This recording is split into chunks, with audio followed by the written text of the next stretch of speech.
That is very loud, so I'm going to turn that down a bit. Everybody still hear me okay? Yep.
That was interesting. Sorry. Did you guys lose my presentation? Second here, that was interesting. Zoom has an update and it's doing some really strange things. Are you still getting my screen? Can you still see it? You can. Some people can't. Okay, so hold on one second. I'm going to. It's so weird. I'm back now. Oh, I'm sorry. Something glitched. That was really, really odd. I apologize for that. I don't know what's going on, but it's not giving me the same view that I had before. And it's still. Okay, it's being recorded as a group. So like I said, there's been changes on Zoom. So I'm thinking that there's some security issues that are different on here. Give me one second. Oh, no, that's not gonna work. Okay, I'm just gonna roll with it and see what happens, and hopefully this is okay and you guys can see my screen. That's the important thing, right? I'm gonna get rid of that. As long as you can see the presentation at this point, but I can't see, like I normally have a screen that shows me you guys and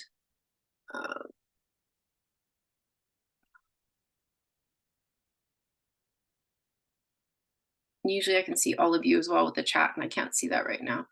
So I'm just gonna have to. We can only see your face on the screen and no presentation. Oh, well, I don't want that. Not that it's a bad thing. Well, I don't know. It looks pretty scary right now. Yeah, it bumped me out of everything. I don't know what that was the weirdest thing. Okay, now you can see everything. There you go. Oh, thank goodness. You don't want to be, especially with my skin looking so pasty white here. It's pretty scary. Okay. No, there's a very big black fluffy thing in your screen with you, though. That was interesting. Oh, that was my cat. She walked across the screen. I have a Siberian forest cat. She's very fluffy. All right, sorry about that. All right, so we're gonna hopefully that does not happen again. Holy, just let me know. You scream at me if it does. All right, so this presentation is about infusing or overlaying, however you want to put it, Indigenous ways of knowing across the curriculum for K-6. Now, this is actually a very long presentation that I would normally do in an hour and a half to 2.5 hours. So what I'm going to tell you right now is two things. One, I am not going to, let's make sure it's still recording. Yeah, it's good. That scared me then too. I'm not going to get through everything, for one thing. So there's some videos in here that I'm not going to be sharing, but that's okay because you'll get a copy of this. Everybody will get a copy of it. And you can look at them on your own in your own time if you'd like. And or the other part of it is too, that I do break this down into 5 separate sessions as well to share with everybody over the year, and I do them a couple of times. And so for each section that I'm going to cover, which are 5 different areas, I go into more depth. I do use some of the same information, but I expand on it and go into greater detail and give lots of lesson plans and things like that in each area. So just so that you know. All right, with that said then, I already gave you the ARPDC disclaimer. Unfortunately, I don't have that information yet, but it should be on this page. But who am I?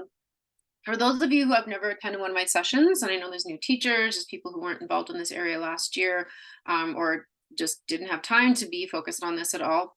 I am what we refer to ourselves a Manitoba Métis, but Red River Métis is what the Manitoba Métis Federation is calling us now, because that is originally what Louis Riel referred to us as a people.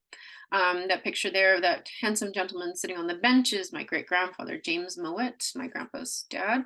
And in Fort Saskatchewan, there is a school named after him, James Mowat Elementary, and a park next door, which is Mowat Park, and a street in Edmonton called James Mowat Trail. It's spelled with 2 T's. Like I always tell everybody, no matter, because the name was actually spelled M-O-A-D, but the English could not understand that, you know, with a Scottish accent, that a D could actually be a T, because it is actually. Anyway, so they changed it, which is not a big deal. And then those are his 4 surviving children that lived, and my grandpa Rosser is the middle boy right there, and his 2 brothers, and my great aunt Tassie. And yeah, we're from Selkirk, Manitoba, which is just north of Winnipeg, and Lower Fort Garry is actually where my great-grandfather sat as a court magistrate. He was appointed after by the Northwest Mounted Police, which is what he asked for after. If you ever read about what happened, if you want to, what he did, and they gave him that appointment, and that's what he wanted. He was very interested in the law. So I have started off in Winnipeg. I went to school in Winnipeg. I graduated from high school and university in Winnipeg before moving here with my now ex-husband and my 2 children. So they grew up here in Calgary. And I usually have a land acknowledgement here as well. That's the other part of it that I didn't have, which I always have, but I will do a land acknowledgement anyways without having to have a piece of paper, because I do it all the time. I am originally from Treaty 1 and Manitoba Métis homeland, and I live on Treaty 7 land, which is home to mainly Blackfoot people. There's also Dene, and there are Blood and Stoney Nakoda people, as well as Métis Nation number 3, which I belong to, as well as Manitoba Métis Federation. I'm not going to spend a lot of time talking about me. You can read my bio on the ERLC website if you'd like. I got a lot of stuff to cover. Like I said, if you have questions, please do let me know. Well, just a little disclaimer, because I know teachers are always wanting to know specifically, you know, what can we do, what can't we do, which is really important, right? Especially when you're talking about other cultures, and particularly working with Indigenous cultures. And we know some of the things that have happened in the past and issues that have come up that have been dealt with. So, and I always go through this in all my presentations anyways, and I will refer back to these things, but what can you avoid? Obviously, cultural appropriation. I can't get into a whole discussion about what that is exactly the last 10 minutes. If you have any questions about that, we can talk a little bit about specifics. I am going to do an entire session on that this year because I've had a lot of questions. So I'll get into that more. And I have interviewed people in a very laissez-faire type fashion, Indigenous artists and creators that I know, and I've been in different places to talk to them as well about that. Using unauthorized materials. So for instance, you know, generally if you can see something on a website or if it's posted online on, you know, YouTube, it's not always a resource you should use. I'm going to be honest, all the time. So you should really check. However, if it's a published book that's being read online or something like that, or a video that's been created obviously by, you know, CBC or an Indigenous creator already, and you know that for a fact, like it's on an NFB site, hopefully they've vetted it, that kind of thing. But it is always a good idea to check if you're unsure. You should never engage in ceremony without an elder, obviously, or a knowledge keeper, including things like smudging, you know, kids and that sort of things. I've known people that have done that, even on reserves that were non-Indigenous, that tried doing that sort of thing, and it's not something I would do either.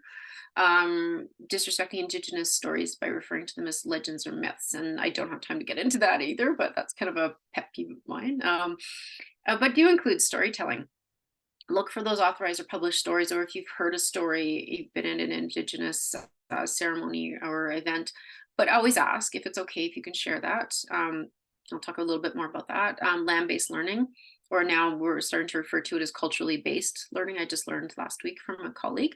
Obviously include the language, right? Where whatever territory you live on, whatever culture is closest to you, try to include parts of that language from those individuals.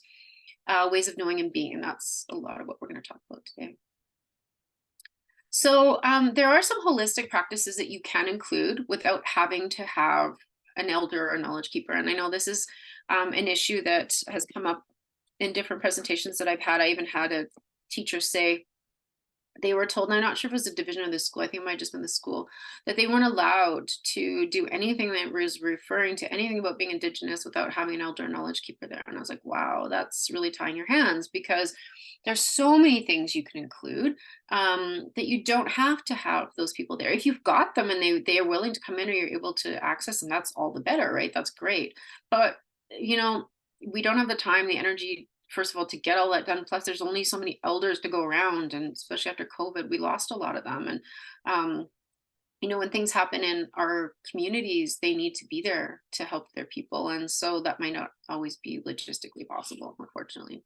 But 5 areas that I've identified, and I've also talked to many of my colleagues, I've talked to people in my communities.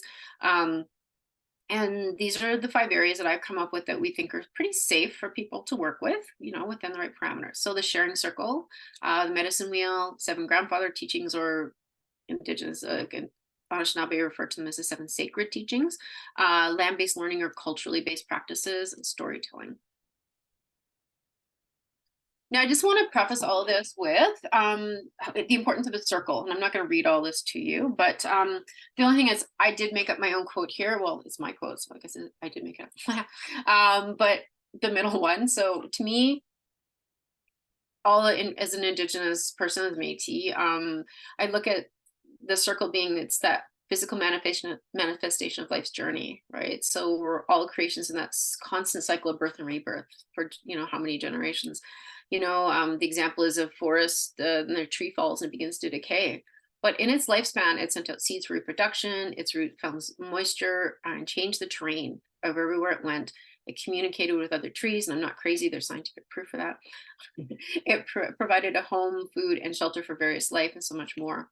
And then in its death, it helps to renew the forest with its nutrients for new life, right? So we've got that circle is a symbol that's sacred with Indigenous peoples all around the world. So it's not just us here in Canada. But I'm going to, I do want to take the time to show, oh, sorry, that. Things are very sensitive today. Ooh. You have to be careful what I touch here. Okay, so this video isn't as long as it says it is on the screen. It's shorter than that, but I do want to show it. If anybody hasn't seen this video, Dallas Arcan, I think it's an amazing video that he did. I know I've met his son and I've talked to him about it, and he made this video quite a long time ago, but he gets to hear about it all the time. They use it at the universities, they use it everywhere, and it's really amazing. But I think it just really encompasses everything that I'm going to be talking about for you.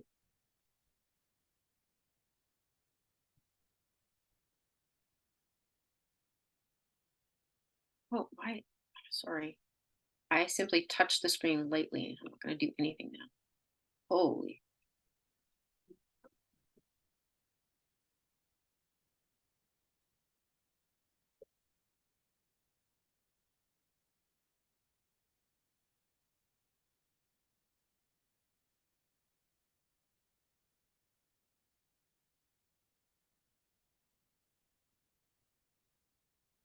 Hello, Intanse, ladies and gentlemen. Okay.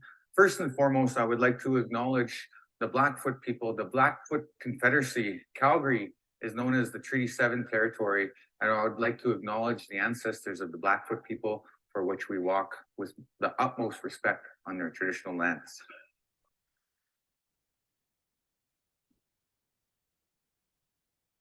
I'm here today to share with you on how to live your life in a circle. Simply by just living in a circle. We can relate to the greatest circle of all time as human beings, and it's simply just called time. Now, time has a continuous flow. It goes around and around. And like a river, it continuously flows. Like a tree, it continuously grows. And each and every one of us, through the processes and phases of Mother Earth, we experience that time and we grow. And that brings us to the wheel of energy. And ever since the beginning of time, our ancestors have been fascinated by the invention and the creation of the wheel. And even to this day, it is still very important in our technology, our energy, our way of life. And the smallest form of energy is in the circle. So we must always keep that circle strong. Now the hoop dance has taught me how to live my life in a circle, literally by dancing in circles for the past 22 years as a hoop dancer. It has brought me full circle in my own life from being somebody who knew nothing about dancing and hoops to becoming a 3-time world champion hoop dancer.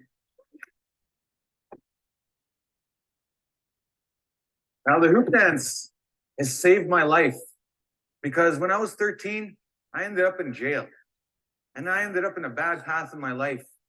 And when I was introduced to the hoop dance and my Cree culture and my traditions, it changed me and it brought me closer to the circle and it brought me closer to believing in myself. So I guess it's safe to say that I'm the real Lord of the Rings.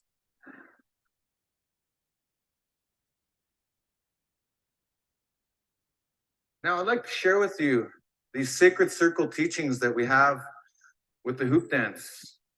It teaches us that the circle has no beginning and no end. And ever since the beginning of time, our ancestors have practiced these ways. It has never been written, but it has always been told through our oral traditions that the hoop dance is one of the oldest dances of North America. And in this dance, we honor the sacred circle in many different ways in our ceremonies. And the original hoop dance ceremony, it was a dance performed not for an audience, not for how it is today, but it was done as a ceremony in prayer to help restore balance and harmony in the world. So in the hoop dance, we always honor those 4 sacred directions of Mother Earth. We honor the 4 types of life on the Mother Earth. And originally, that ceremony, it's still very much part of the performance that you're about to see today. And what I've come to know in my lifetime as a hoop dancer is what goes around, comes around, always, in a circle. Some call that the boomerang effect. What comes around, what you put out into the universe, always comes back to you. So if you want to put out positive energy into the universe, it'll always come back to you in that way, in that positive light. So that's what I've come to know as a hoop dancer as well. It's taught me about balance. What we do on the left side, we have to do on the right side of our body. And we have to create that momentum and flow. And that's another thing that hoop dance has taught us, is that we must go with the flow of nature, because once we go against the flow, then we disrupt that energy and it stops and there's no more flow. So that's what hoop dancing has taught me over the years. We must have that flow to keep going. Now, in your personal life, in your professional life, we have to have that balance too. Some of us work too much. Some of us are workaholics and we don't have a personal life. Well, that can cause us to be stressed and unbalanced and unhealthy. And then some of us know people that don't work enough, that have too much free time and can't support themselves. So there's an unhealthy balance there too. So that's what the hoop dance teaches us, creating those healthy ripples, that healthy balance within the sacred circle and the hoop. It teaches us to create those healthy circles around us. But first, we must be healthy first. And then we create those healthy circles right around us. So we help people. We help people. In our culture, we call that, our elders train us from a young age, and that's called being a Weskapios. In the Cree language, that basically just means the helper.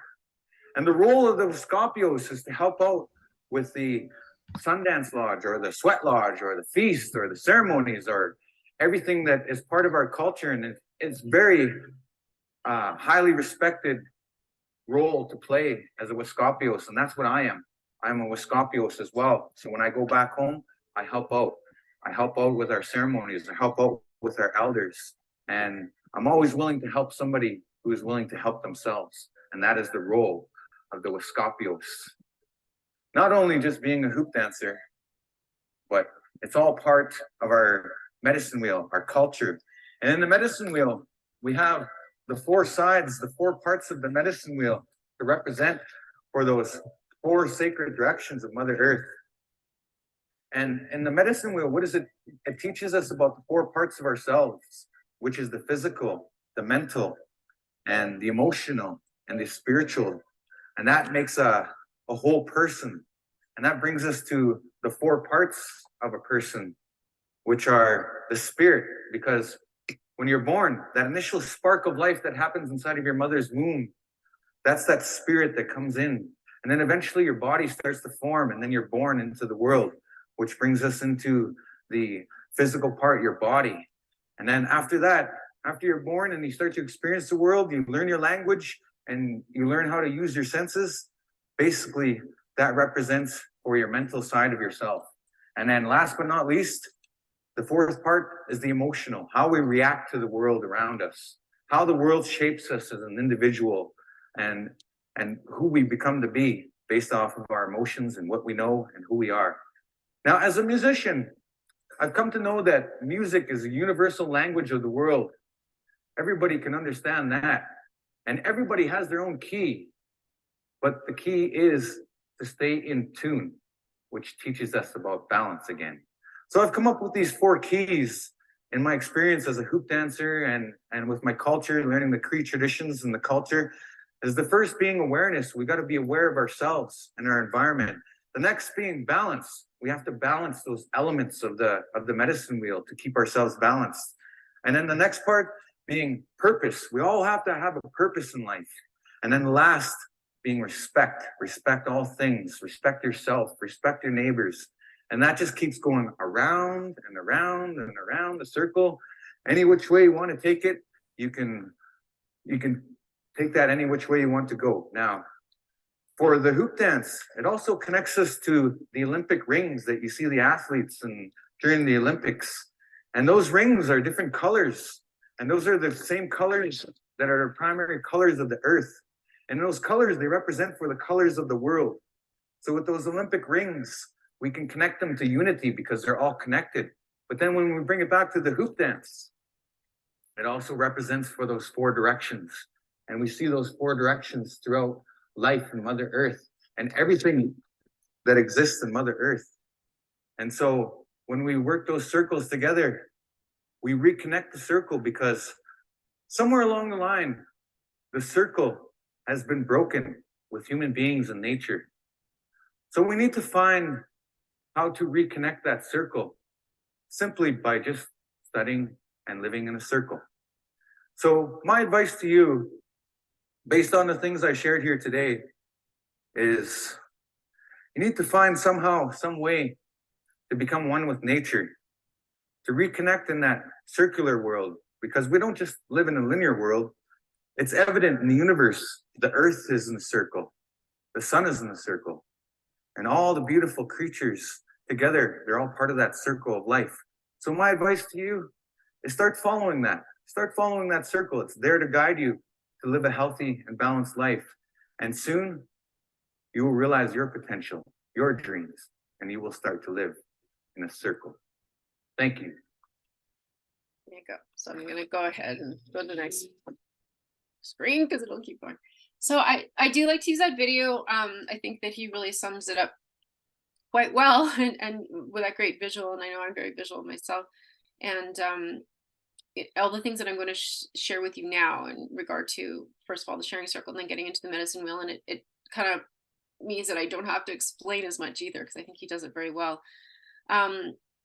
Everything we do is in a circle, from having a round dance to meetings to drumming to, wow, like I think of anything pretty much that Indigenous people do ends up being in a circle, right? It's that visual representation of nobody being above or below anybody else, in that equality, right? That everyone has the same respect and the same ability, ability to receive what they should receive. So with that said, we'll just talk a little bit about sharing circles. So I don't know how many of you have used sharing circles in your classrooms, but to me, I think it's one of the most amazing tools to be able to use, not just in a classroom, but with if people are using it for their actual staff, like at a school.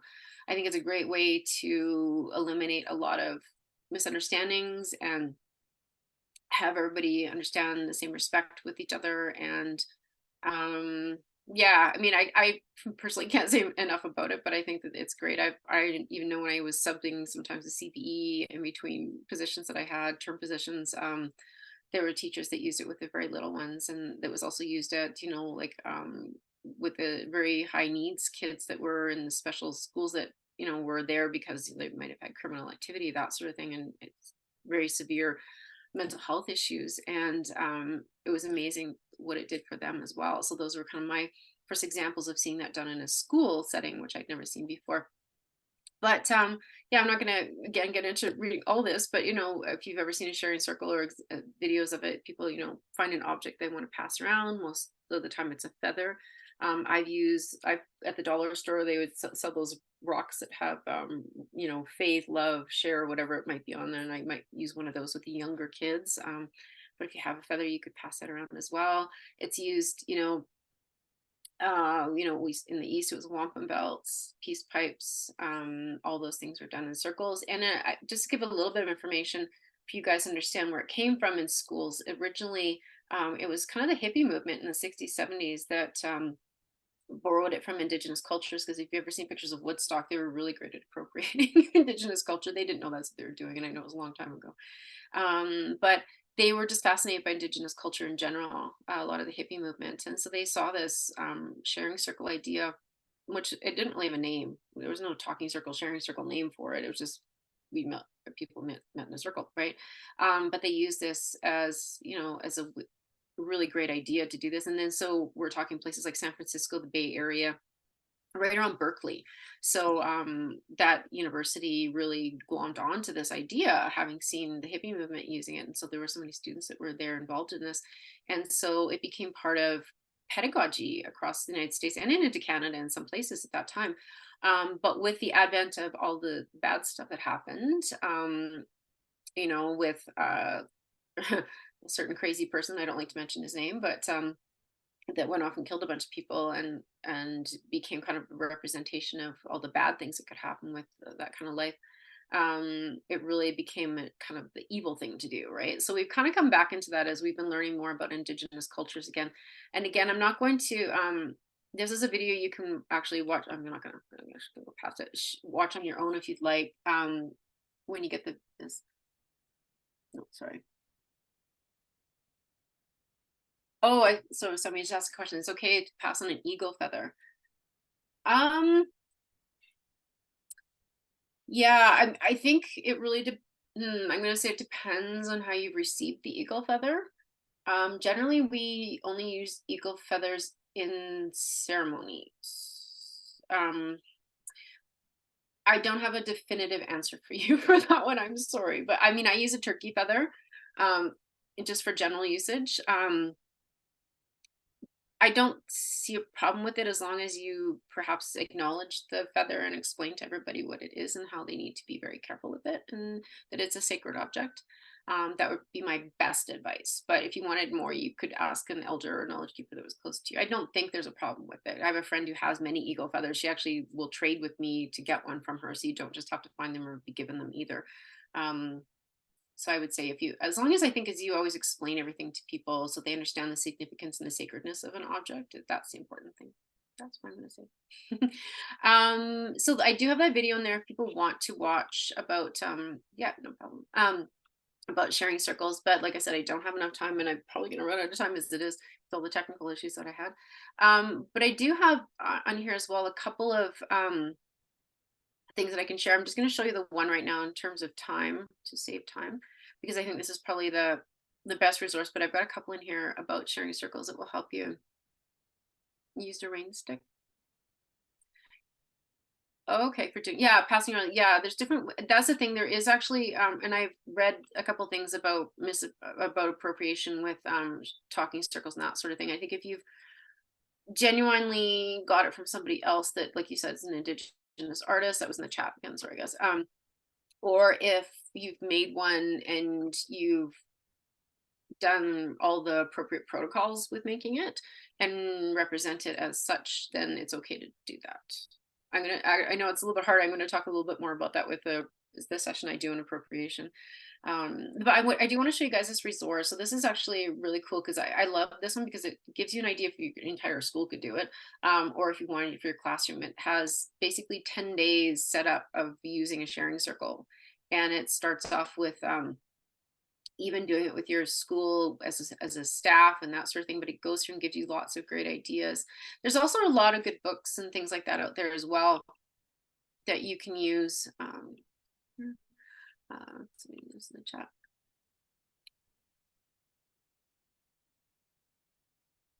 Yeah, so Tanya's just posted, like, her husband overheard a conversation about using, the appropriate use. That's what I said, like, I'm always, that's why I say I'm always with things like that with a sacred object. I'm always like, probably better to not do it. But if you consulted somebody, for sure, if somebody's gifted it to you and you explain the sacredness of the object, I think that's a whole other issue. But I'm not sure how you got it. So, but I don't know if using it with kids is probably the best thing to use. So community building, problem solving, and applied learning circles. So there's a whole other area too with learning circles, in terms of once you've taught kids what a sharing circle is, and so there's protocols and things like that to use with it, in terms of everything stays in the circle, that sort of thing, and everybody's safe in the circle and all that. Then you can apply it to other areas in the curriculum. Yeah, everything will be shared. Sorry, I know some people joined right after I opened up, but I'm recording. Everything's being recorded, and you guys will get a copy of the recording as well as a copy of the slides. It should be emailed to everyone. And I always let everybody know at the end, if you do not receive it within, and I'm going to say, because we're just starting up again, by the end of the week, then you could email me and then I will share it with you as well. But they're pretty good at ERLC office to get it to everybody. So you should get a copy of both. I share them right after I do the session so they know that we've got it. Yeah, so I mean, there's just different ways that you can use sharing circles. Once the kids understand them and what they are, it's a great check-in for wellness for everybody of all ages. And I know it's we're talking elementary here, so it's a little bit easier to do in an elementary classroom for sure.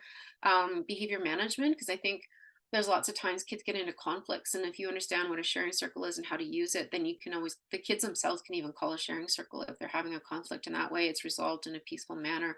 So there's that. And obviously restorative justice and general conflict resolution, we're just talking about. You can even do that as a school too, instead of having to explode into this. A lot of times I know I worked in schools where, something would happen and it just got blown out of proportion when it could have been, getting people together and talking about it and trying to sort it out, instead of becoming a whole parents coming in and everything, or maybe they could, but they could do it with the sharing circle, right? Counseling or healing circle, again, that's not a teacher's purview necessarily, but it could be used with the resource teachers or the counselors that come in. Teaching a lesson involves each student's opinion, because everybody, those shy kids, the ones that don't like to share, they have an opportunity to share then and know that they're going to be heard. I think it's very helpful for those children in particular that are not very vocal. Problem solving and brainstorming, lots of those in any democratic decisions. And any time, we want everybody to learn with respect. Again, I do have some tools in here. There's some links to some books and things like that, which you guys will have. And I do want to show you this one, though, from Empowering the Spirit, because it is an ARPDC resource. And there's lots of resources on here. But things about World Shirt Day. They've got a lot of stuff. But there's also stuff on here for protocol. This is what I wanted to show you guys too, because there's posters. So there's a poster for K-3 and 4-6. You can print them off after downloading them, and it actually gives you some direction for the sharing circles so that can be kept on the wall as well for the kids to understand, and you can go through it. So it gives you a bit of a protocol and process for it as well. And like I said, there's other resources there as well. So that's really great. And the sharing circle book there, it's a K-3 book. But I think most of these things, even though they're aimed at young kids, even if you have those, you can always apply it to the older kids. And then I did include a lesson plan from BC. You can also use it greatly for inquiry-based learning. And I will, again, like I'll let you guys look at these. I don't have time with this because I included so much in it, because I want to give people a really good basis for this, and you will get copies of it.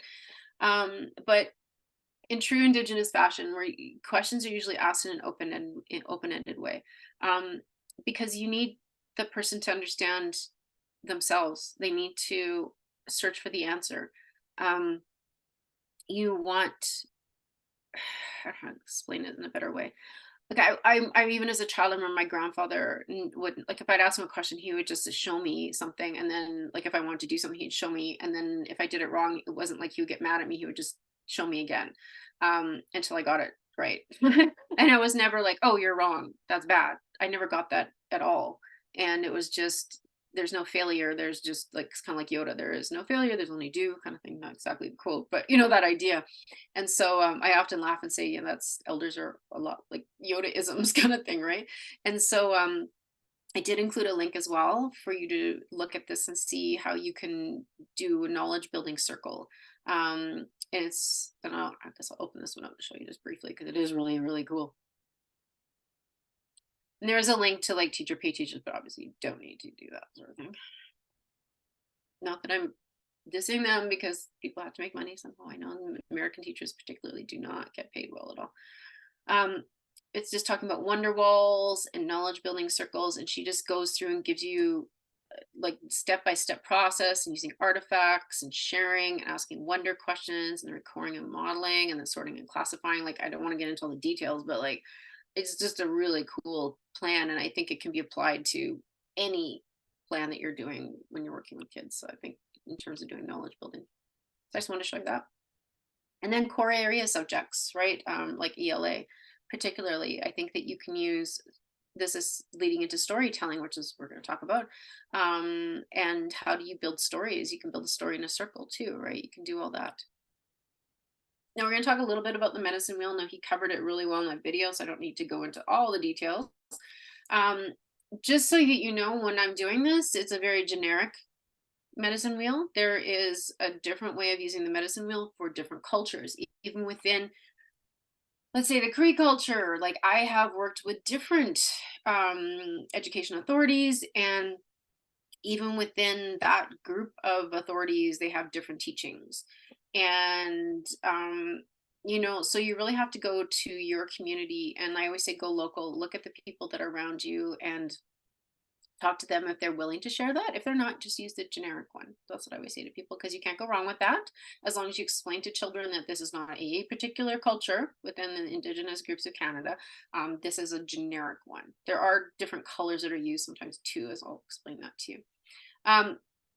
So, but the basics of it are 5. Like, there's 5 things that are common to all peoples across Canada using the medicine wheel. It's talking about connecting of all life, unending balance, you know, that Dallas Arcan referred to.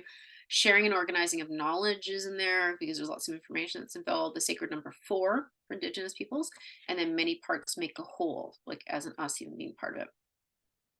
I'm not gonna, like, she really explains this really well again, but he also, Dallas Arcan, explained it, and I'm going to explain to you as well. But if you wanted, I include that video if you wanted to show it to kids, or if you want to explain a little bit more.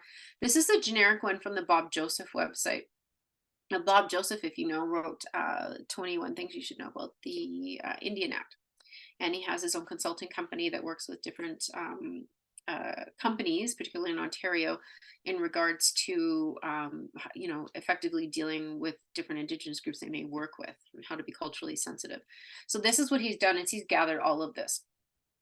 And the best way I can explain it to you is, for instance, like every morning I smudge and I say the 4 directions. Like, I do a prayer, 4 directions, and I start in the east because the sun comes up in the east, and then I go to the south, the west, and the north. And there's an animal for each of those. There's also, as you can see, each of the sacred medicines are represented there, which I also include every morning. So, you know, there's all those things that connect. And so there's so many different ways, not just explaining it in a spiritual sense, but looking at so many different aspects that you can use, right? So for teaching, you could, and I'm going to show you a lesson that a teacher did that's amazing in Winnipeg. She's a Métis teacher. But talking about like stages of life, seasons of the year, aspects of life, elements of nature, animals, ceremonial plants, all those things, right? I do want to show you this, because I just love this, and I've showed it to so many different groups of people, and I hope this teacher gets the recognition that she should get. I know it's only one article in the newspaper, but man, like, what she did with this was so cool.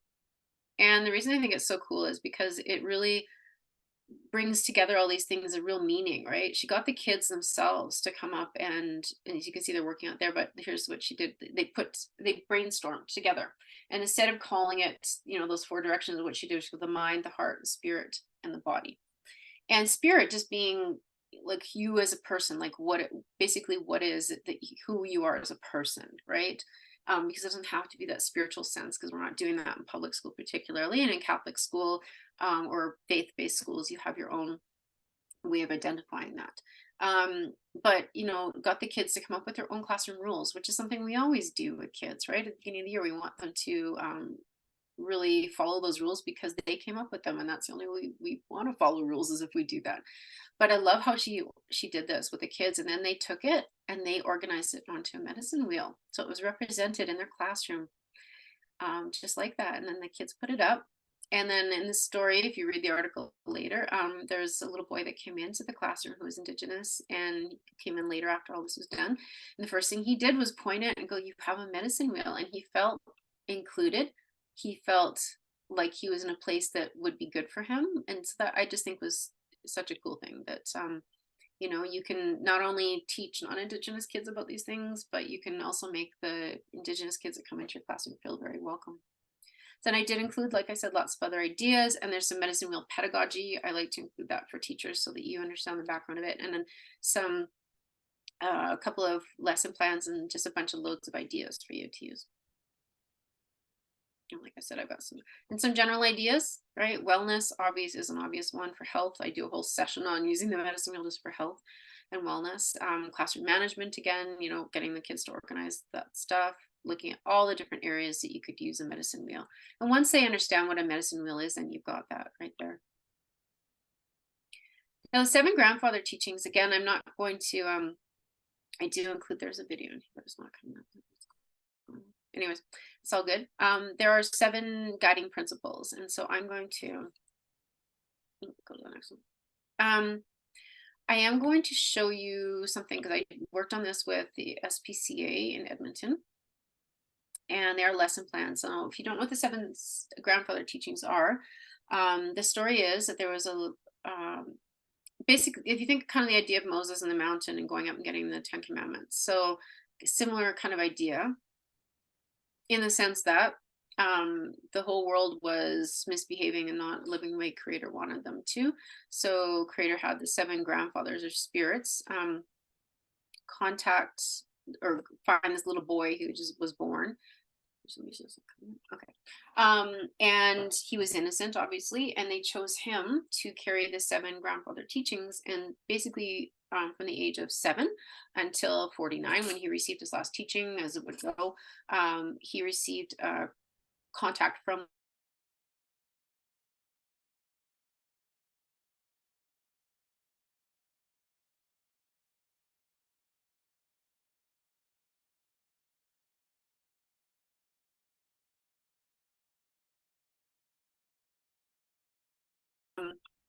I'll just show you the grade 1, 2 for you. There's also Google Slides involved.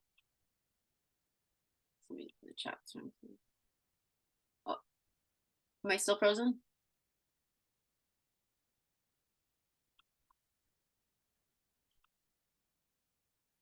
You guys again? Oh, I'm good now. Okay. Yeah. Sorry, it must be they're working on something down my street, and I'm wondering if they're not interfering with it because they're digging up something at the end of the street. So I apologize. This is the teacher's guide for the project that I worked on with SPCA.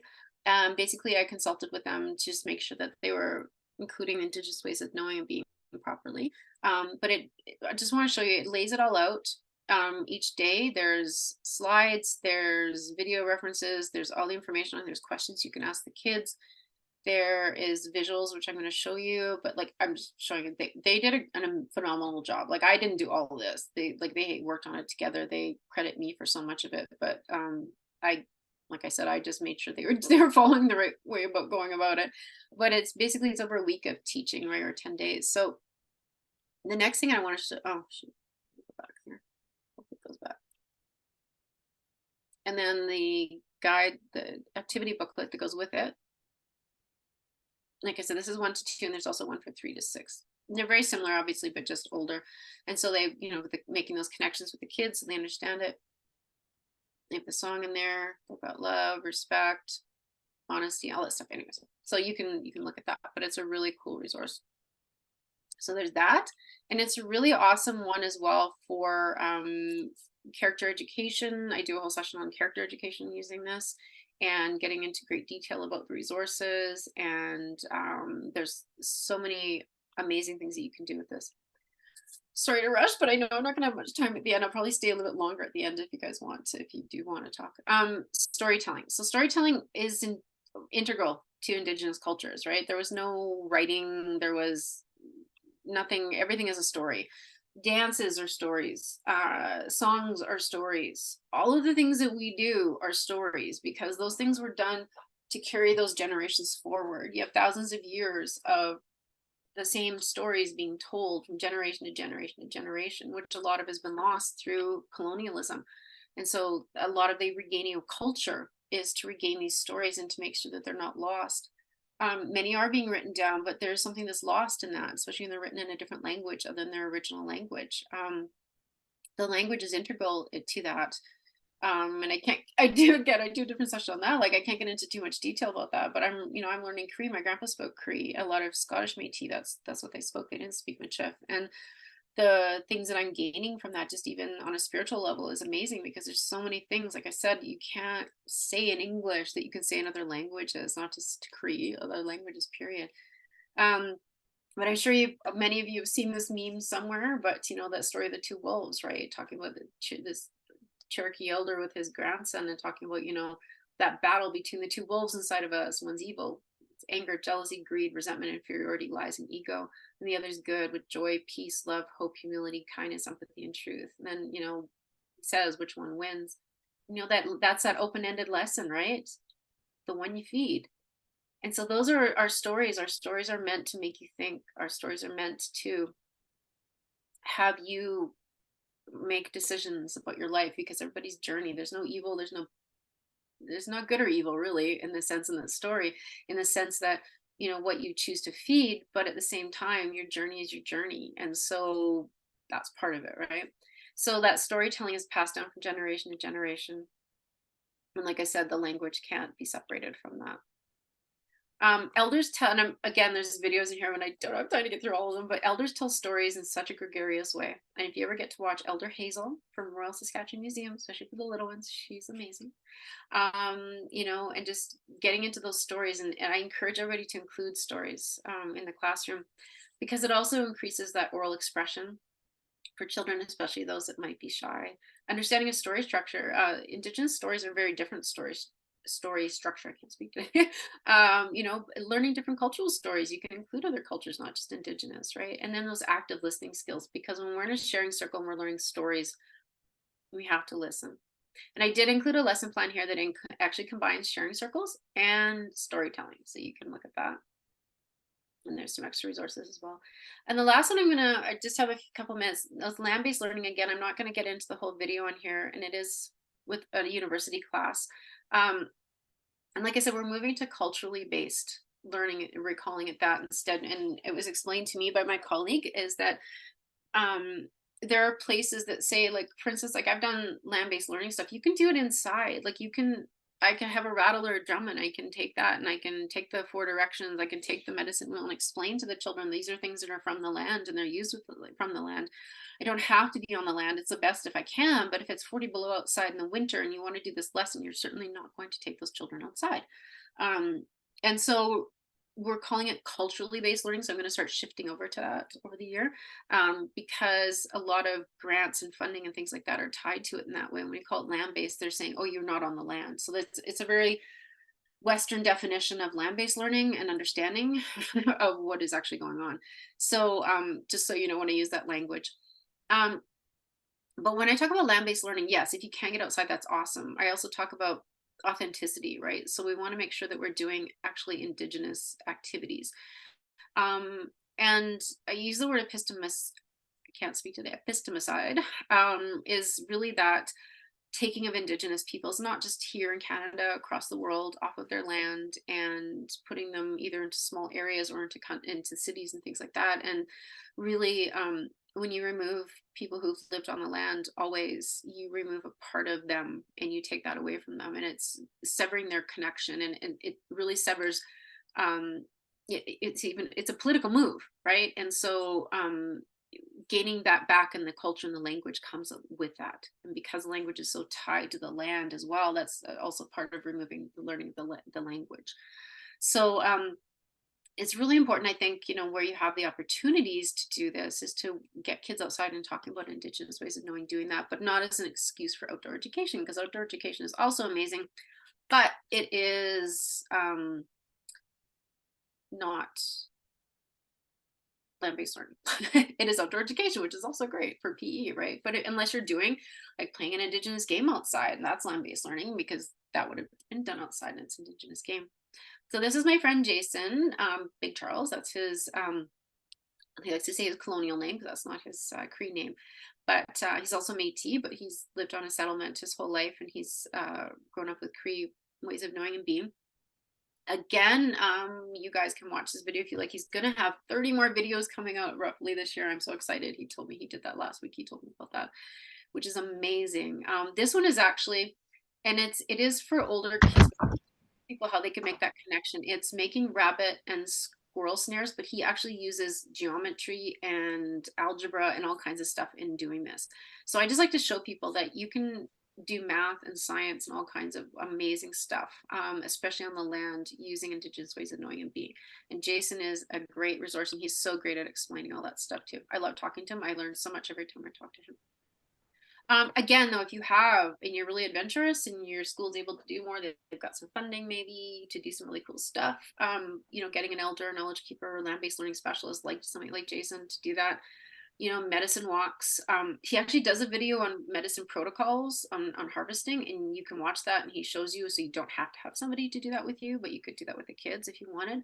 That fishing, that track of harvesting, open fire cooking, canoeing, all those shelter building. Shelter building is something you could do as well outside. It doesn't have to have that, but I think he's going to do videos on that as well. But you can do all those things that you're doing now. Like if I talk about the storytelling and sharing circles, those kinds of things, you can do that on the land as well, because it would have been done that way anyway.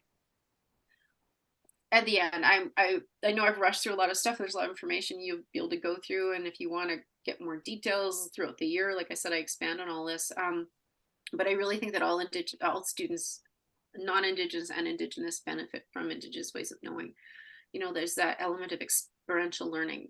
We explore. There's no failing, right? There's only exploring and learning and trying, and character education, because everything we do, if you're living a true life, I know not everybody's doing this because of what's happened in our culture, people that have chosen not to, but like truly leading what we call walking the red road and leading a spiritual life, character education, all the things that you do are included in everything, and everything that we do is supposed to be spiritual.